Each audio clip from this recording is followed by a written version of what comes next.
Je suis Harley Rose, j'ai le webinaire aujourd'hui. Quelque chose pour les participants qui écoutent en français, faites le clic sur le plancher, c'est en bas de l'écran et sélectionnez français. Et pour suivre la présentation, on peut suivre l'anglais. Et la présentation, on peut prendre sur l'écran en dessus. Pour suivre en français, alors la présentation, faites sauvegarder en français, en faire le clic par des documents à droite. Faites le sauvegarde de présentation en anglais et en français si vous voudriez, en faisant le clic sur les documents à droite. Il y en aura les questions et les réponses pendant les derniers 5 minutes de ce webinaire. Pour soumettre vos questions, allez au toolbar à droite, faites le clic sur la messagerie, les participants, et faites taper votre question. Écrivez vos questions. Vous pouvez les soumettre à n'importe quel temps. À la fin, je vais le lire. Si vous regardez comme un groupe, entrez le nombre des participants dans le groupe en faisant le clic sur le messager et puis participants. Faites le nombre. Ce sont des questions d'organisation. Maintenant, on pourra commencer les discussions. Alors, bonjour encore une fois. Je m'appelle Helle Glehold. Je suis la cofondatrice et la directrice générale de l'organisation non-profit à Toronto, qui s'appelle Link Coalition Toronto. Merci d'être ici. Merci pour CSI pour m'inviter aujourd'hui. Je voudrais vous donner un peu de l'information sur la violence des animaux de famille et des familles et spécifiquement quel est le lien entre les deux événements. Je vais commencer par retourner un temps un peu, 2005, la Katrina. Les photos que vous voyez ici peuvent être bien familières dans les nouvelles à ce temps-là.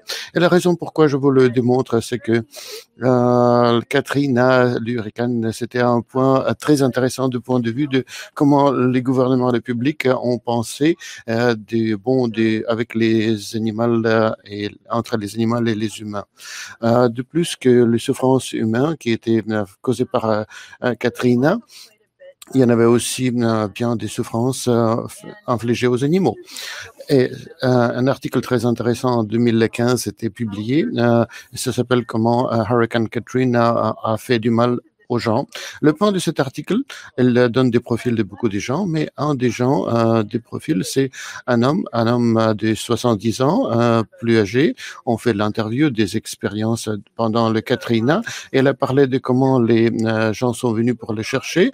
Son petit chien, un abricot, un mini poodle, je pense, il l'a mis aux côtes de sa maison, en essayant de prendre de s'en sauver. Et les gens sont venus, ils ont dit nous allons vous sauver, vous, et pas l'animal. Mais le côté important est que si j'ai su que le chien ne peut pas venir avec moi, je n'irai pas. Alors, n'oubliez pas cela. Au fur et à mesure quand on procède avec notre rencontre, parce que ça parle des liens entre les hommes et les animaux. Pendant Katrina, les estimations sont entre 100 et 200 000 animaux de compagnie étaient ces dernières, et plus ou moins 70 000 de ça ont décédé. Et le lien est très intéressant. Le Congrès dans les États-Unis a eu beaucoup de lettres après Katrina. Et essentiellement, c'était les gens qui ont parlé des choix horrifiques qu'ils leur ont fallu de faire entre se sauver eux-mêmes ou se sauver les animaux. Beaucoup de gens ils se sont retenus de s'en sauver parce qu'ils n'ont pas voulu de laisser les animaux derrière eux. Alors, la campagne était faite que l'évacuation, on a eu la loi de l'évacuation des animaux, ce qui dit que les agences qui font sauver des gens doivent aussi sauver des animaux de compagnie pendant les désastres naturels. C'est ce que bien on vient de savoir de la part de cela, c'est ce que les gens sont bien susceptibles de laisser se mettre sous les risques et rester dans des situations dangereuses pour protéger leurs animaux de famille. Si on regarde ici, c'était un survol qui était fait par l'Association médicale américaine, je pense. Ils ont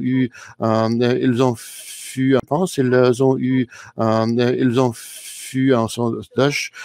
Qu'est-ce que vous considérez de votre animal de famille et d'être? Des 7%, bien 0 % des gens, ils ont dit que les animaux de famille, c'est leur propriété. Mais la plupart des gens vont dire, 80%, que les animaux sont les membres de la famille.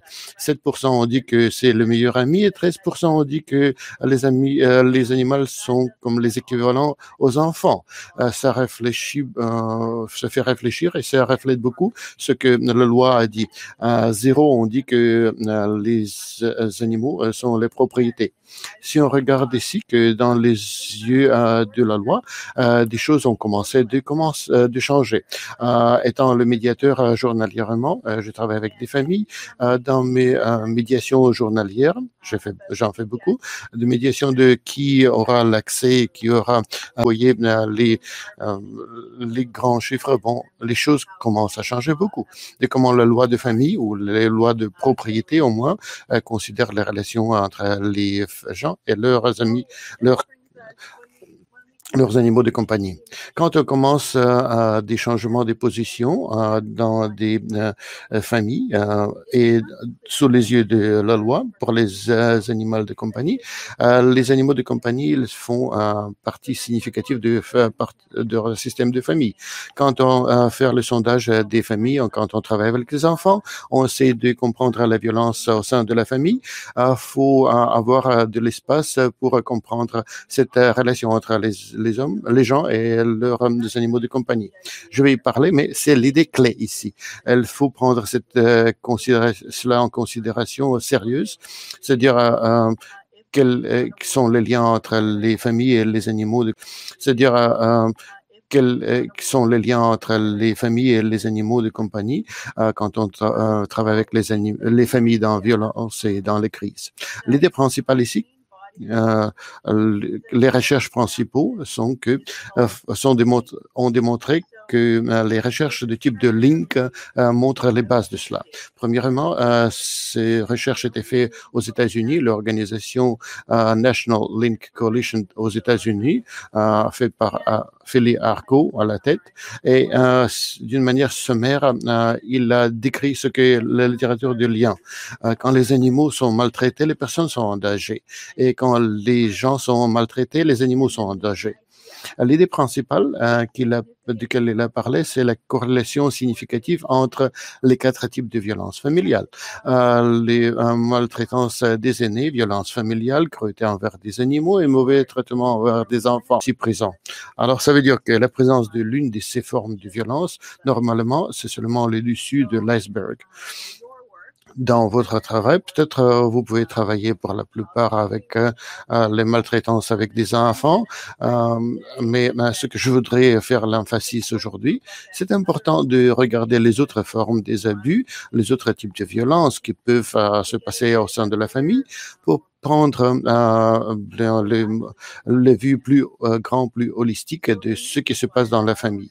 Et c'est pourquoi, moi et notre organisation Link Coalition de Toronto, c'est très important de faire les entraînements de ce type de genre, l'entraînement de cross. On travaille avec des vétérinaires, on les démontre comment chercher les signes de violence familiale auprès de leurs clients et de leurs clients humains et animaux. On travaille avec les médiateurs de la famille, les avocats, avec les professionnels, les médiateurs de la famille, les avocats, avec les professionnels au sein de violences familiales, pour les laisser voir et ouvrir les yeux chercher pour d'autres types de violences qui peuvent se passer au sein de la maison. De plus on sait, de plus de pouvoir on a. Alors aujourd'hui, je voudrais parler pour la plupart pour l'abus vers les animaux et les enfants, c'est-à-dire, violence familiale et les maltraitances des enfants et le rôle des abus des animaux qui est là. Les violences avec les partenaires intimes et les animaux de la compagnie. Les voix qui démontrent bien comment les personnes abusives vont utiliser leur pour contrôler et coercer les victimes comme part de leur compagnie vont utiliser les animaux de compagnie. Carol J. Adams a écrit de cela.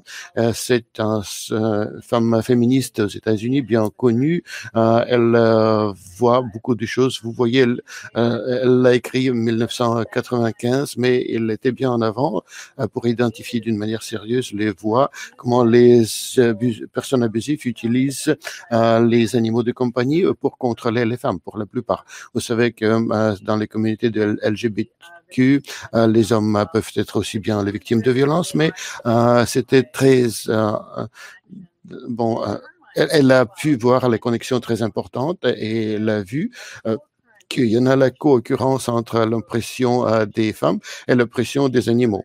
C'est une discussion pour un autre jour, mais bien comment vous pouvez vous le voir, je vais le lire juste pour démontrer. Elle dit qu'en maltraitant les animaux, les agresseurs manifestent leur puissance, enseignent la soumission, isolent la femme d'un réseau de soutien, expriment leur rage devant l'autonomie de la femme et les enfants, entretiennent un climat de terreur, lancent une attaque préventive contre la femme qui part, punissent, terrorisent en installant et en exécutant un animal, forcent la femme à intervenir et confirment leur puissance.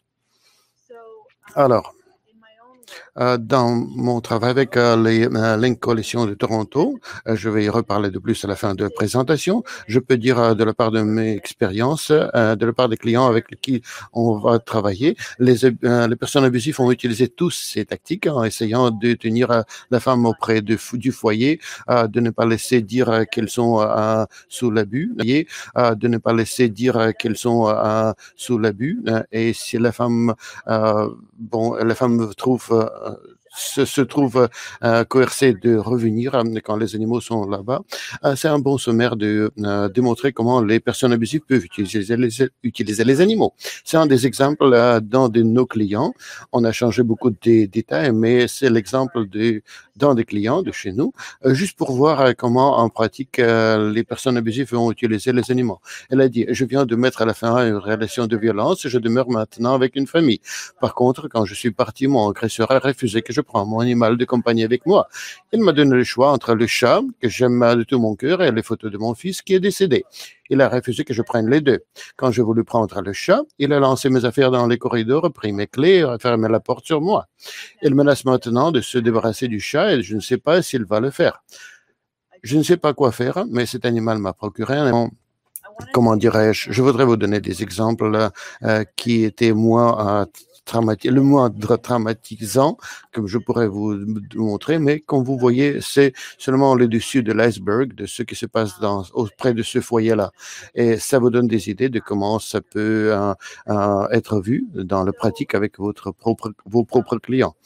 Alors, les animaux de compagnie et la violence faite aux enfants, c'est un autre territoire clé où les perpétrateurs vont utiliser pour contrôler les victimes, pour faire taire les victimes et pour tenir les victimes auprès du foyer, à la maison. Je vais commencer la discussion par l'abus des animaux et des enfants en retournant dans le temps. C'est le 1750, 1864, le Canada, le temps de la Victoria, c'est par l'abus des animaux et des enfants en retournant dans le temps. C'est le 1750, 1864, le Canada, le temps de la Victoria, c'est le mouvement, en gros, le mouvement pour l'humanisation. Les États de l'humanité ont commencé de s'organiser aux Angleterre et aux États-Unis pendant le temps de reine Victoria. On peut voir Mary Ellen McCormack, une photo d'une petite fille à New York. 1894, et la police et d'autres agents autour d'elle ont vu qu'elle a eu des abus sévères de la part de sa mère adoptée. Et les gens qui ont fait part de ce cas ont vu que les Ce qui est bien notable sur le cas, en 1974, il n'y en avait pas des possibilités réelles pour porter la mère abusive d'être comptable pour ce qu'elle vient d'infliger sur Marie-Hélène. Alors, ce qui s'était passé alors, Henry Berg, qui était le fondateur de prévention de cruauté aux animaux aux USA. Il a porté le cas en utilisant le SBCA pour Marie-Hélène pour avoir la justice pour elle. Ayant fait le travail de cette organisation, elles ont pu de la retirer de la part de la maison et finalement, je pense qu'elle était capable d'être mise sur un autre foyer, sur un autre foyer d'accueil ou d'autres sociétés. Mais ce qui est intéressant, ce cas a mené Henry Berg de fonder les sociétés de New York de protection des enfants. Alors, le lien très de protection des enfants. Alors, le lien très étroite conceptuellement pour le maltraitement des enfants et des animaux, pour les mouvements. Et à l'Ontario, au moins, les OSBC, les sociétés ontariennes contre la cruauté des animaux, originellement étaient pour protéger les animaux et les enfants. Et seulement quelques années après, on a formé l'organisation séparée comme les sociétés pour les enfants. Alors, conceptuellement, le bien-être des animaux et des enfants était bien eu en lien dès l'ère de Reine Victoria. Puis, d'autres liens, on peut voir par en bas, ce sont les imprimés de William Hogarth en 1751, les 4 étapes de cruauté. Ces imprimés étaient faits comme une forme d'éducation morale. C'est comme on peut le voir comment c'était transmis à cette heure-là. Bon, c'est peut-être trop petit, mais en bas, à gauche, vous pouvez voir, si vous pouvez le voir, on peut voir un héros jeune, un caractère qui suit, c'est Tom Nero, tous les 4 photos, pas les photos, mais les gravures de Tom Nero dans les étapes de sa vie. Tom Nero comme un jeune garçon. Dans ce photo, il fait mal au chien. Peut-être bien, on ne peut pas le voir, mais vous ne voudriez pas le voir. Alors, l'étape 1, c'est faire torture au chien. Deuxième, c'est Tom Nero, abusif vers les animaux. Vous pouvez le voir avec un morceau de bois et il donne des coups au cheval. Puis, l'étape 3, il a tué une femme. Le titre est Cruauté en perfection. L'étape 3, il a tué une femme. Le titre est Cruauté en perfection. L'étape 4, c'est le revoir de cruauté. C'est lui, il était exécuté, Nero, et on fait les expérimentations sur lui par des docteurs à ce temps-là. Alors, c'est vraiment mal. C'était bien normal pour 1751, mais ce qui est important ici, de voir que on voit les exemples de quelqu'un qui reconnaît les connexions entre l'enfant qui abuse, qui fait l'abus aux animaux ou qui témoigne l'abus aux animaux ou qui plus tard dans la vie devient abusif lui-même. Et ça nous porte à notre autre idée qui suit, l'idée que c'est le cycle de violence intergénérationnel. Le concept n'est pas nouvel pour vous. Bien, dans votre travail, je suis sûr que vous sachiez tous que la violence, c'est un cycle, mais le rôle de l'abus des enfants, qui peut bien être là, dans le cycle de violence, c'est bien important de le voir. Si on voit à gauche les enfants exposés à la violence familiale et à la maltraitance des animaux, si on peut retirer les enfants de cette situation, ou si cet abus, il n'y en a pas la possibilité de ne pas le faire, alors les enfants peuvent devenir violents en grandissant eux-mêmes. Comme on vient de voir de Tom De Niro, 1751, bien, on peut retourner Puis, si on fait la maltraitance aux enfants, ça gère le cycle. Et puis, en faisant le mal à cet animal, le perpétrateur peut faire les victimes de rester de chez eux. Et l'agresseur de la famille fait les gens rester à la maison. De plus, on aura à l'exposition vers la cruauté des animaux à la maison. De plus, on aura à l'exposition vers la cruauté des animaux et cruauté vers eux-mêmes pour les survivants. C'est pas seulement le cycle intergénérationnel de violence, mais c'est aussi quelque chose qu'en termes de développement psychologique des enfants, et je suis sûr que vous le sachiez, c'est très significatif, c'est très important. Les études démontrent que les enfants qui font part de cruauté vers les animaux ou les tortures vers les animaux, c'est un des voies pour eux pour exercer le contrôle et le pouvoir dans des situations où ils sont toujours sous-contrôlés ou sous le contrôle de personnes violentes de chez eux. Les enfants qui vont engager dans la cruauté, dans leur famille, ça devient normalisé. Dans certains aspects, ils peuvent peut-être ne pas même savoir que c'était mal, parce que les parents, les autres enfants le font d'une manière régulière, ça devient une norme familiale. Alors, les significativité et de sévérité de ce problème. Premièrement, ils sont retirés des sources différentes. Mais le premier dit que la cruauté envers des animaux qui se manifeste chez les enfants dès l'âge de 6 ans et demi est l'un des premiers symptômes de troubles de conduite. Normalement, c'est 6 ans et demi. OK. Les enfants qui maltraitent les animaux sont 2-3 fois plus susceptibles d'avoir été eux-mêmes maltraités. Alors, les animaux qui font l'agression vers les animaux, c'est comme un moment de lumière pour nous, qui nous indique, nous qui travaillons avec les familles, que ça peut avoir beaucoup plus que cela. C'est juste au-dessus de l'iceberg et à la maison, on peut avoir beaucoup plus de choses plus sérieuses. Puis, les enfants victimes d'agressions sexuelles sont 5 fois plus susceptibles de maltraiter aux animaux. Ça peut démontrer ce qui se passe à la maison. L'enfant qui était le violence interpersonnelle à l'adolescence, à l'âge adulte, encore une fois, le cycle, et puis je vais reparler dans suivant, de 62 à 76% des mauvais traitements infligés aux animaux de la maison se font en présence d'enfants. Ce qui est très important, statistique très importante d'y penser, quand on pense de l'expérience adversaire pour les enfants, expérience négative de l'enfance, Barbara Boat, qui travaille avec le Centre national de prosécution pour l'abus des enfants aux États-Unis, bien, je peux donner à Pearl pour vous envoyer cela. Peut-être, elle a fait des recherches très intéressantes, des recherches approfondies pour les effets de l'abus des enfants, pour les enfants, à fur et à mesure qu'ils s'agrandissent.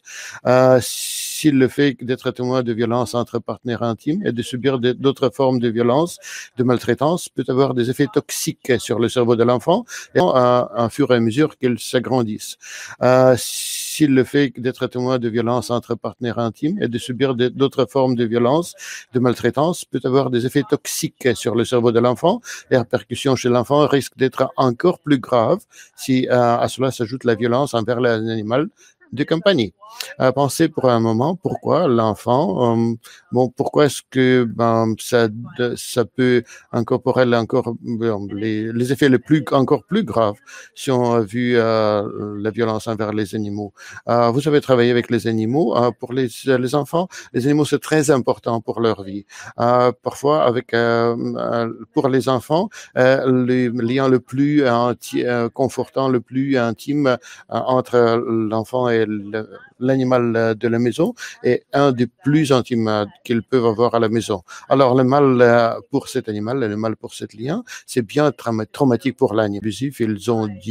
Leur ont dit, ou peut-être même des gens des positions de pouvoir à la police, ils ont peut-être entendu parler que les violences vers les animaux ne sont pas importantes, et comme la police ne prend pas, et d'autres organisations investigatives ne prend pas l'animal au sérieux, alors c'est bien confus pour l'animal. Les animaux, les enfants, ils sont bien traumatisés quand ils voient l'abus vers les animaux de compagnie, et s'ils ne voient pas que c'est le même stress qui est fait par la police, alors c'est bien stressant pour eux.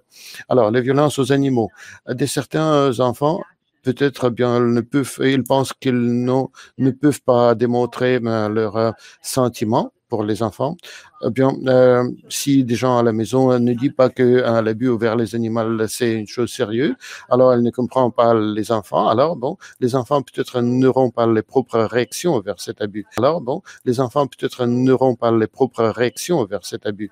Aux États-Unis, peut-être au Canada, les coalitions Link nationales poussent vraiment pour avoir l'abus aux animaux ou bien les témoignages des abus des animaux d'être catégorisés comme les expériences négatives dans les enfances. Encore une fois, ce que dit National League Coalition, traiter l'exposition infantile à la maltraitance animale comme une expérience négative dans l'enfance et un E qui crée un stress toxique, endommage la structure cérébrale de l'enfant, désensibilise l'enfance face à la violence et entraîne en hyperréactivité à long terme à l'égard des menaces perçues et des questions de santé tout au long de sa vie. Je pense que cette quote fait un très bon travail pour faire le sommaire de ce qu'exactement se passe sur le niveau psychologique, physiologique, social, peut faire pour les enfants qui le tombent mal. Mais maintenant, je vais parler des choses qui sont possibles, qui est possible pour nous pour y faire le travail de vous tous, ce que vous faites avec les polices, avec les enfants, c'est très vital pour s'adresser à ces problèmes.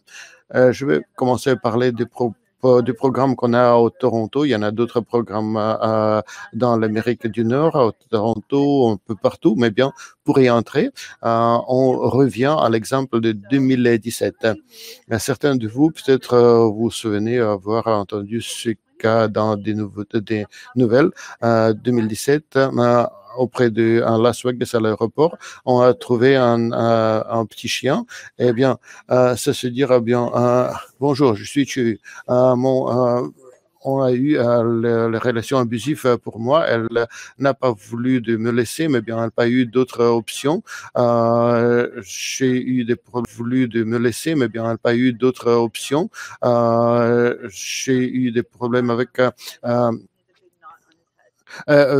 pour le pauvre animal a été battu pendant les bagarres. J'aime le chien beaucoup.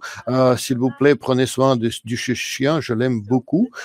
Ça identifie bien qu'il y a la nécessité que les survivants de violences domestiques doivent avoir les options de quoi faire avec leurs animaux de compagnie quand ils sont sous violence. Beaucoup des femmes ne vont pas laisser les personnes abusives quand elles ne peuvent pas prendre les animaux avec eux. La raison est que la personne abusive sait qu'il y en a un bond entre l'animal et les victimes. Eh bien, ils vont utiliser l'animal de compagnie pour faire retourner la femme à la maison.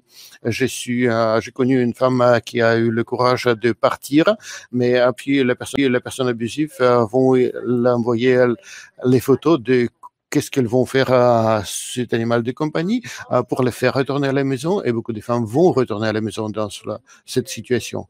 Puis, les enfants, ils peuvent bien avoir des problèmes si les animaux sont abandonnés parce qu'ils peuvent penser que eux, les enfants, peuvent aussi être abandonnés. Alors, quand on abandonne l'animal de compagnie dans les mains de la personne abusive, on a beaucoup de facettes sur cela. On peut avoir beaucoup d'expérience de la part de personnes abusives. J'ai quelques statistiques ici, je ne vais pas y reparler de tout, mais bien, il y en a une recherche très bien fait au Canada par une femme qui s'appelle Annie Fitzgerald de l'université de Windsor, et elle a étudié les femmes partout au Canada dans les situations de violence auprès des hébergements. 81% des femmes ont reporté les maltraitances des animaux à la maison. Les deux troisièmes ont dit que ont eu un impact très fort sur les décisions de partir ou ne pas partir de personnes abusives quand ils ont vu les situations abusives pour les animaux de compagnie. Alors, pourquoi? Pourquoi est-ce que les femmes et les autres personnes survivantes de leur maltraitance de la part de partenaires intimes laissent les animaux de compagnie dans les mains d'abuseurs? Ici, North York Women's Shelter va être la première de commencer de prendre les animaux de familiers avec les femmes, mais beaucoup d'autres shelters, ils ne peuvent pas prendre leurs animaux de famille avec eux. Puis, il y en a le manque de l'accommodation, de logement abordable pour des gens qui vont avec les animaux de compagnie. C'est très coûteux d'avoir les chenilles. Beaucoup de clients, s'ils prennent leurs animaux, facilité de contrôle des animaux ou pour euthaniser ou pour ne pas retourner l'animal pour eux. Il y en a aussi le problème logistique pour porter votre animal avec vous. Certains personnes abusifs vont faire l'abus des animaux, des grands animaux, des animaux ruraux qui sont grands, qui ne peuvent pas être facilement transportables. À Toronto, on vient d'avoir la solution, le programme de sauvegarde pour les animaux de famille. Normalement, il y en a les trois modèles pour essayer d'adresser ce problème. Les gens qui laissent leur personne abusive, mais qu'ils n'ont pas la place où prendre leur animal de compagnie. Premièrement, c'est le co-hébergement. C'est leur personne abusive, mais qu'ils n'ont pas la place où prendre leur animal de compagnie. Premièrement, c'est le co-hébergement,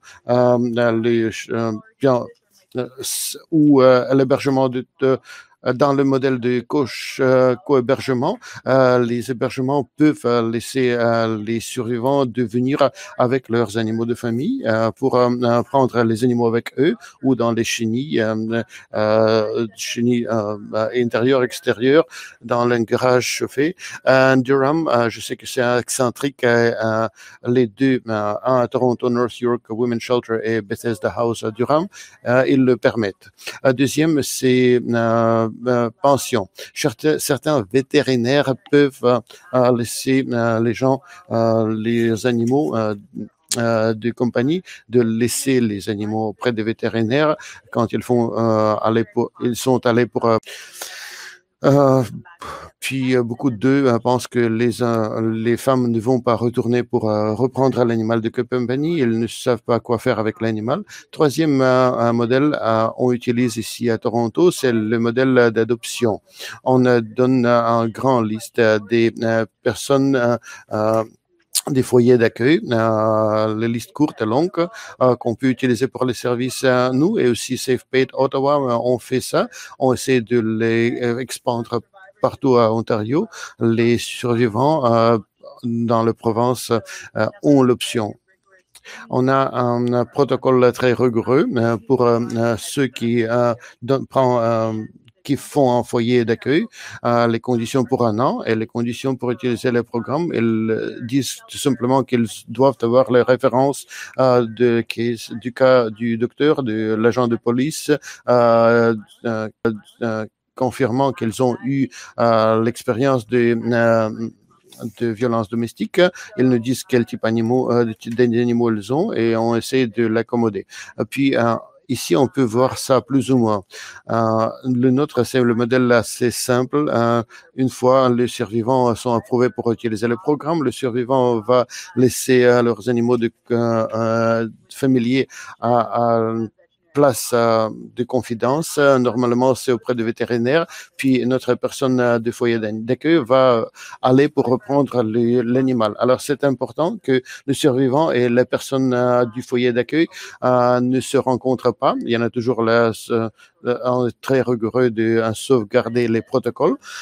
L'autre côté, c'est que quand le survivant peut avoir l'animal de se retourner, elle peut nous laisser savoir. Et dans 24 heures, normalement, la personne du foyer d'accueil va retourner l'animal vers le vétérinaire et puis le survivant va venir chez le vétérinaire pour chercher l'animal. Je vais le finir avec ça. Bon, il y en a encore quelques slides qui sont là laissés encore, mais les meilleures pratiques, les pratiques exemplaires de ce qu'on pourra faire pour s'adresser vers le link et les 4 types de violences familiales avec les clients, avec les familles avec qui on travaille. Premièrement, entre les pratiques exemplaires, c'est très évident. Premièrement, c'est un des plus importants aussi bien. C'est important de parler de maltraitance envers les animaux. Et c'est important de lancer la conversation. Quand on fait la médiation entre les familles, je travaille avec les professionnalistes de l'aide aux enfants, avec les avocats. Une des choses que j'ai entendu parler beaucoup, c'est que beaucoup de fois, ils ne posent pas des questions sur des animaux de compagnie amusants de l'animal de le familier.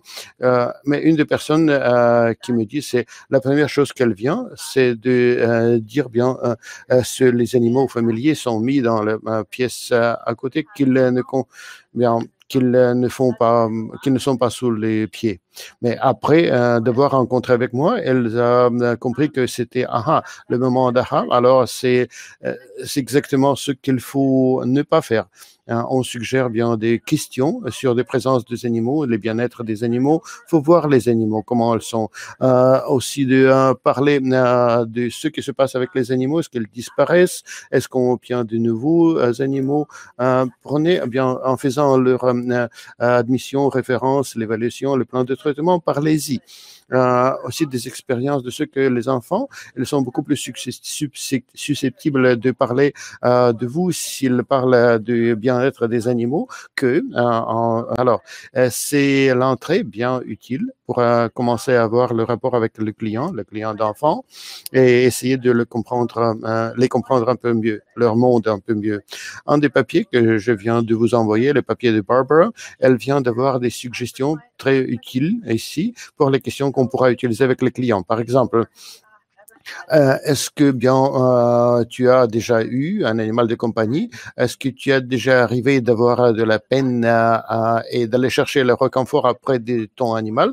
Ça peut ouvrir bien les portes de parler avec les enfants de ce que les enfants sont témoins, ce qui les fait mal et les peines, et aussi faire l'évaluation de valeur de l'enfant, de l'animal de compagnie pour l'enfant et de comment cette relation réconforte l'enfant. Aussi, est-ce que tu t'inquiètes ou tu as déjà inquiété pour le bien-être de ton animal de compagnie et comment ton animal apprend-il à bien se comporter pour cela, mais ça peut vous donner le sens de comment les adultes et les autres sœurs et frères peuvent utiliser les méthodes émotionnelles et physiques de contrôler leurs animaux. Après cela, il faut faire le suivi. Dites-moi de plus, puis raconte-moi de plus de cela, hypothétiquement, écoutant d'une manière active leurs réponses. Deuxième, pratique exemplaire, c'est une relation proche. C'est soyez attentif aux signes de mauvais traitement chez les animaux. Quand vous êtes dans des présences des familles et des animaux, si les animaux y sont, laissez demander de laisser voir les conditions des animaux. Si les animaux semblent être bien pris le bien soin, est-ce qu'ils ont peur, est-ce que bien ils ont des problèmes, est-ce que ont été harcelés. C'est en photo d'un des chiens qui prend peur de vous, normalement qui essaie d'être bien pris le bien soin. Est-ce qu'ils ont peur? Est-ce que bien ils ont des problèmes? Est-ce que ont été harcelés? C'est en photo d'un des chiens qui prend peur de vous, normalement qui essaie de partir. Alors, vous voyez que c'est pas le comportement d'un animal bien traité et confident. Normalement, l'animal bien traité va être bien vers vous. Et bon, on n'a pas besoin d'être ouvert pour cela et de demander de voir l'animal de famille. Bon, si l'animal est là, ne demandez pas que l'animal est tenu à côté. Bon, encore une fois, ça peut vous démontrer les directions où on peut aller pour voir d'autres choses qui se passent à la maison. Puis, une autre chose, bon, on peut utiliser les éléments de cruauté vers les animaux comme un part des éléments de preuve. S'il y en a le mal vers les animaux. C'est pas seulement le problème en soi-même pour les animaux, mais aussi parce que bon, ça aide ça donne plus de l'environnement cruel, l'environnement mal pour les enfants et pour l'autre survivant. Alors, quand on prend les cruautés vers les animaux d'une manière sérieuse, ça veut dire que bien faut les reporter quand on le voit. C'est-à-dire les conditions de Toronto, c'est le comité, et on a le comité avec la police de Toronto. Une part des raisons pourquoi on est sur ce comité, c'est d'éduquer la police de prendre d'une manière sérieuse les cruautés vers les animaux et de faire l'investigation. Par de cela, ça veut dire que établissez les liens de communication avec les agences de protection des animaux locaux, avec l'hébergement, l'autre compagnie qui sont responsables pour investiguer l'abus vers les animaux, et police et compagnie qui sont responsables pour investiguer l'abus vers les animaux, et police fait part de cela évidemment, mais aussi pour ceux qui sont au moins à l'Ontario. Vous avez entendu peut-être parler des changements récents, de comment les cruautés animales vers les animaux sont investiguées.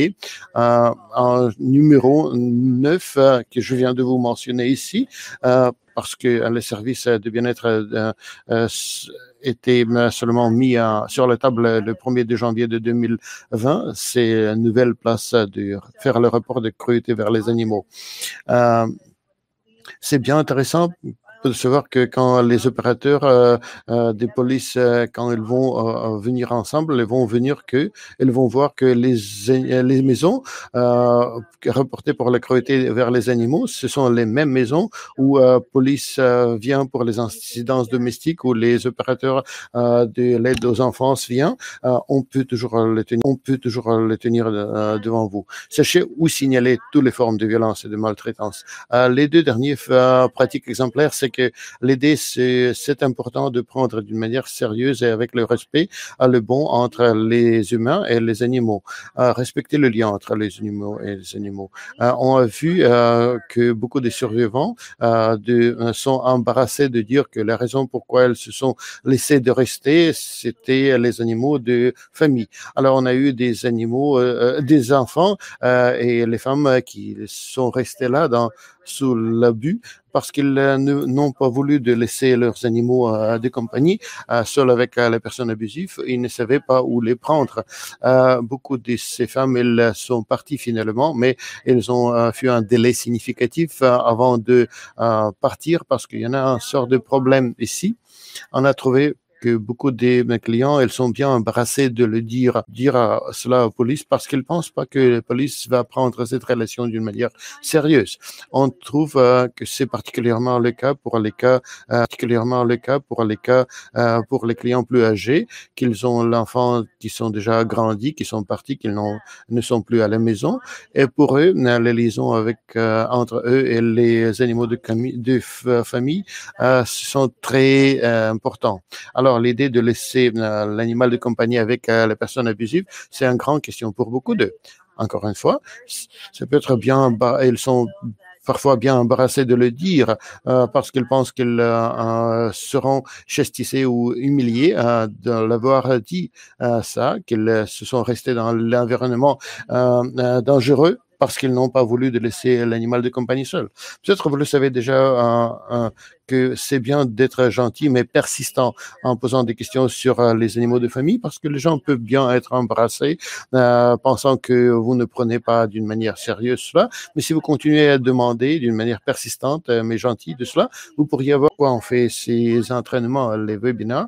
On voudra avoir des silos, des secteurs différents, de travailler un avec l'autre. Ce que ça veut dire que quand l'aide aux enfants ou les opérateurs de protection des enfants sont à la maison, bien s'ils voient s'il y en a des signes de violence domestique, violence vers les animaux, d'une manière similaire, si les personnes de profession pour les cruautés contre les animaux sont portées à la maison, il faut toujours voir comment les autres personnes vulnérables à la maison sont à la maison, les enfants, quel est le comportement, les voies physiques. C'est très important de voir et de faire des contre-références pour des autres personnes de profession.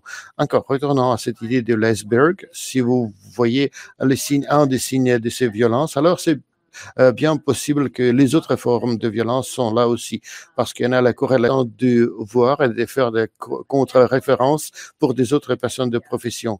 Encore, retournons à cette idée de l'iceberg. Si vous voyez un des signes de ces violences, alors c'est bien possible que les autres formes de violence sont là aussi, parce qu'il y en a la corrélation. La recherche a démontré, tout démontre que statistiquement, la corrélation est très significative, très importante entre le mauvais traitement envers les enfants, les aînés, la violence familiale et cruauté envers les animaux.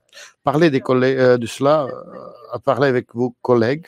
Des raisons de faire ces présentations, c'est que après, les gens viennent de me voir et me disent que c'est l'idée très évidente, mais je n'y ai jamais pensé auparavant. C'est ce que bien j'ai senti quand j'ai su pour la première fois en faisant des recherches pour ce lien.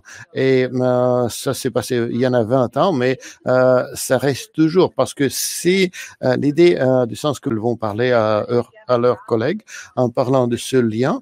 Et un graphique que j'ai ici, encore une fois, des diagrammes Venn avec des cercles, c'est bien, si vous voulez démontrer un graphique très simple comme ça peut faire une grande différence juste pour laisser les gens de savoir et de tenir les yeux ouverts pour tous les types de maltraitance, de violence qui peuvent avoir lieu. La dernière chose que je voudrais dire, c'est de faire inclure le lien dans vos documents de l'entraînement.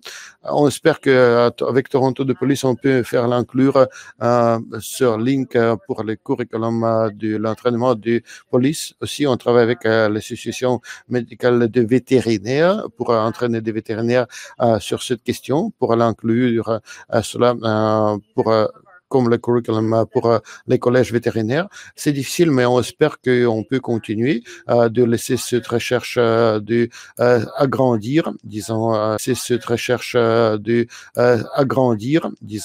c'est aller dans le spectre plus grand des silos et des curriculums plus grands des travaux.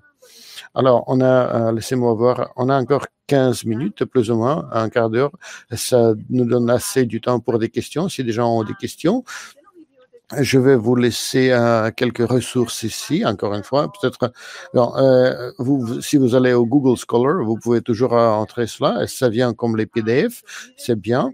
Ce sont les grandes ressources et je voudrais vous encourager vraiment de visiter le Link national pour les États-Unis, Link Coalition, beaucoup de l'information, et l'information est donnée pour des professions différentes, profession des protections des enfants, l'information spécifiquement en relation de ce que vous faites, le même avec l'abus domestique, avec les violences vers les personnes aînées.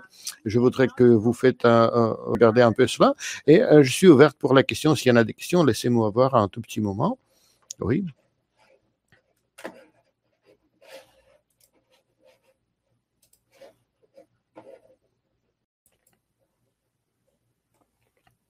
Bien. On va voir, oui.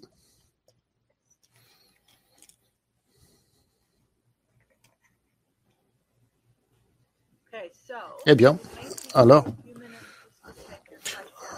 ça peut vous prendre quelques minutes pour faire écrire vos questions. Je vais toujours tenir à l'œil et je vais voir. Eh bien, mais en même temps, je voudrais vous diriger vers le site web de Coalition nationale, Link Coalition, et aussi notre site linktoronto.org. C'est notre site, on a des ressources là-bas. On a aussi certaines informations sur les programmes comme le programme de sauvegarde aussi au Canada. On aura aussi prendre un moment pour dire qu'on espère de faire expandre ce programme partout à Ontario.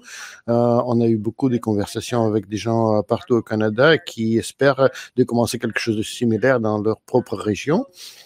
Alors, c'est quelque chose qu'on fait maintenant, qu'on essaie de faire avec l'association des vétérinaires de Ontario.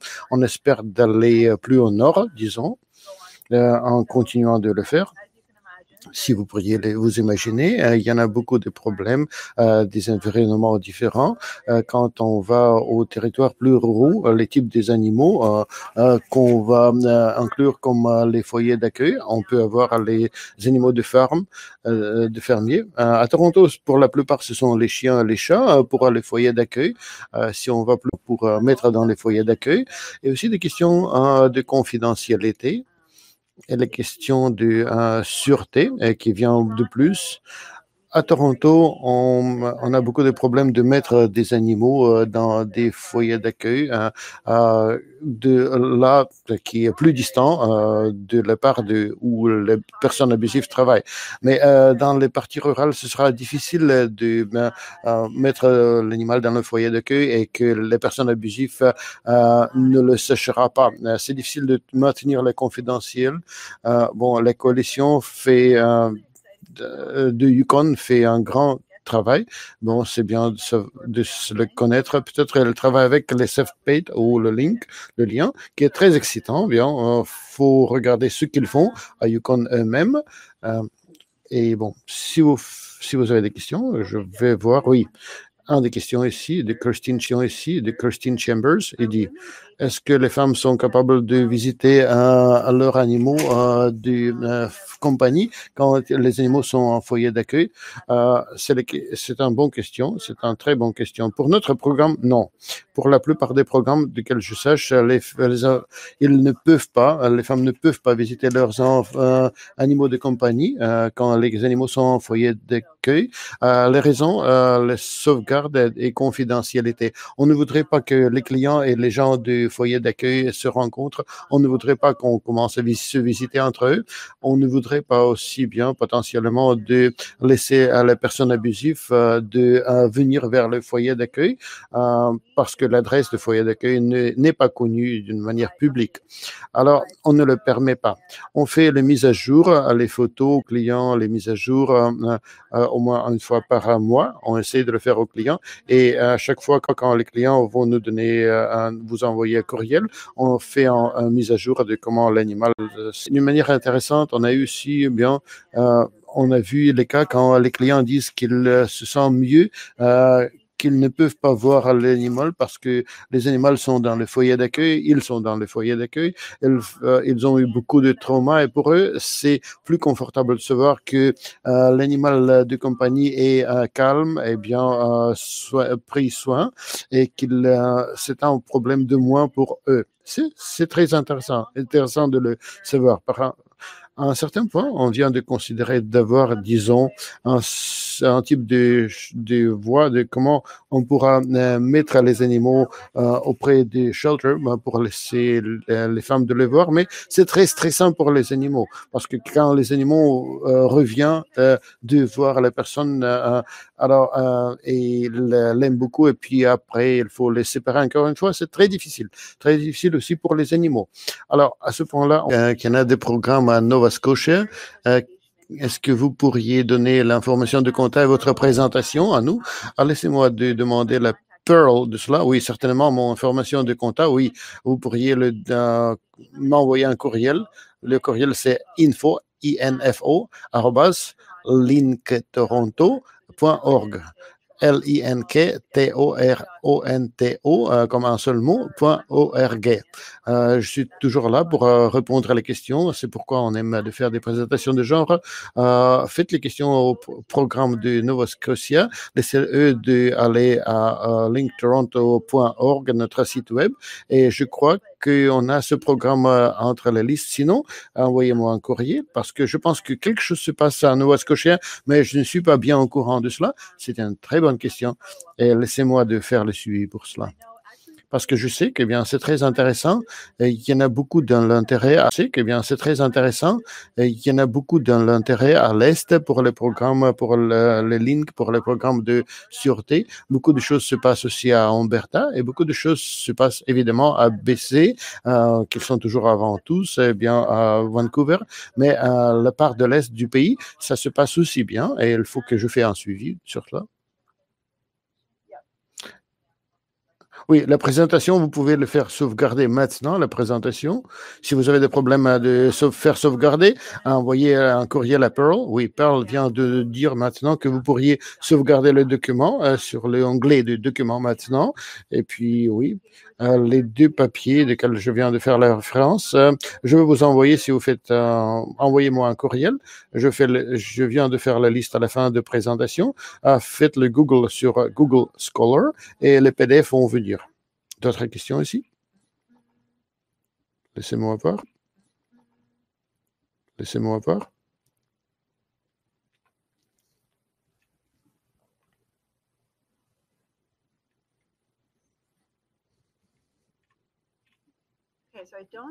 Oui, je ne vois pas d'autres questions pour le moment. Pardon? Oui, si les questions viennent après, faites un courriel à moi et je vais vous l'envoyer. Si vous auriez des questions, si quelque chose vient, bon, comme l'idée, après qu'on vient de finir aujourd'hui, alors faites le courriel à Pearl, boost ou à mon courriel. Mon courriel, c'est info@linktoronto.org. Je vous encourage d'envoyer les courriels de tout. On voudra d'envoyer l'information sur tout cela, d'essayer d'aider des gens de commencer. Si je ne sais pas les réponses, je vais vous envoyer l'information de quelqu'un qui sait. C'est une chose très intéressante, très étroite pour le moment, mais on voit l'intérêt pour le link accroître au Canada. C'est très intéressant. Pour ceux de chez vous que vous pourriez être intéressés, il y en a une chose qui s'appelle National Violence Links Conference. C'est un nom trop long. C'est une conférence des liens. C'est organisé par Humane Canada. La dernière conférence était à Toronto il y en a 6 mois. On vient de faire la présentation là-bas. Tous les types de personnes professionnelles, l'aide aux enfants, police, violences domestiques, les avocats, les vétérinaires. C'est incroyable. Tout le monde vient pour faire la présentation et parler de ces problèmes.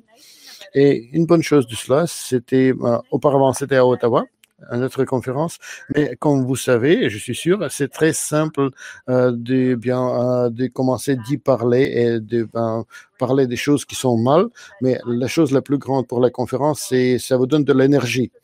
C'est une grande possibilité de savoir des nouvelles choses et pas seulement de connaître de nouvelles choses, mais aussi une bonne nouvelle possibilité de faire les connexions avec les gens qui font les recherches, de faire les liens entre les silos pour résoudre ces problèmes. Et c'est très encourageant.